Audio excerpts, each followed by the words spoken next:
Hi madam. Hi అండి. రీసెంట్గా ఈ కోవా బన్ ఇష్యూ బాగా వైరల్ అయింది కదా, దాని గురించి మీరు ఏమంటారు?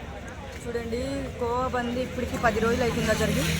10 రోజుల నుంచి కోవా బంద్ అతన్ని పాపము ట్రోల్ చేస్తున్నారు.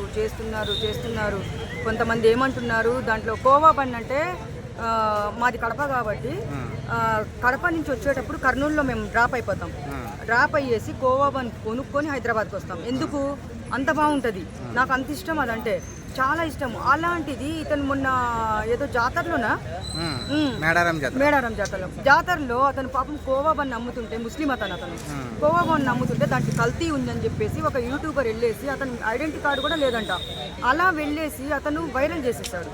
దీంట్లో కల్తీ ఉంది, మీరు తినకండి, ఇట్లా ఉంది అట్లా ఉందని వైరల్ చేసినప్పుడు ఎలా ఉంటుంది? ఒక మంచి చిన్న వ్యాపారం చేసుకున్న ఆయనకి కల్తీ ఉందంటే, ఇప్పుడు నేను ఉన్నాను, సపోజ్ నేను ఏదైనా పెట్టుకుంటే ఒకడు వచ్చి ఇట్లా కల్తీ చేస్తుందని చెప్పేసి జనాల ముందు ఇట్లా అల్లరి చేసేస్తే నాకెంత అవమానంగా నేను ఫీల్ అవుతాను, నాకెంత బాధ కలుగుతుంది.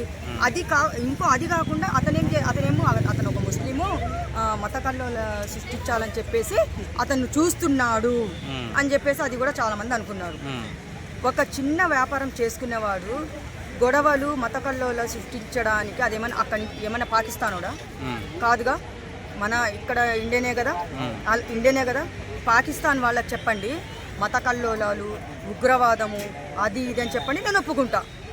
ఎందుకంటే నేను కూడా ముస్లిం అమ్మాయిని చెప్పుకుంటా, నేను ముస్లిం అమ్మాయిని గర్వంగా చెప్పుకుంటున్నా, ఎందుకంటే నాకు చెప్తాను తర్వాత.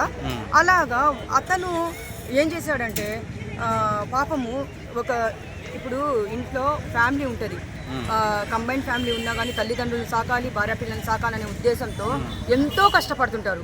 ఇక్కడ మీరే చూసే ఉంటారు, వాళ్ళంతా కష్టపడే పొద్దున్నుంచి సాయంత్రం వరకు వాళ్ళు వ్యాపారం చేస్తే వస్తే 1000 రూపాయలు ఎంతో వస్తాయి.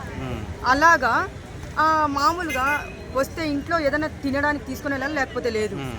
ఇప్పుడు ఇతన్ని వైరల్ చేసి దీంట్లో కల్తీ ఉంది, వీడు గొడవలు పెట్టడానికి చూస్తున్నాడు అంటే ప్రతి ఒక్కళ్ళు పోయి తిన్నారు.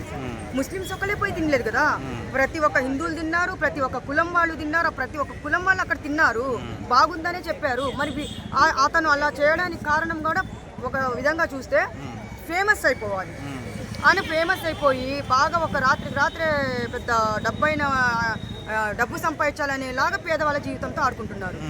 అలా చెయ్యకండి దయచేసి, మీరు ఇక్కడితో ఆపేస్తే బాగుంటుంది అని నేను కోరుకుంటున్నాను.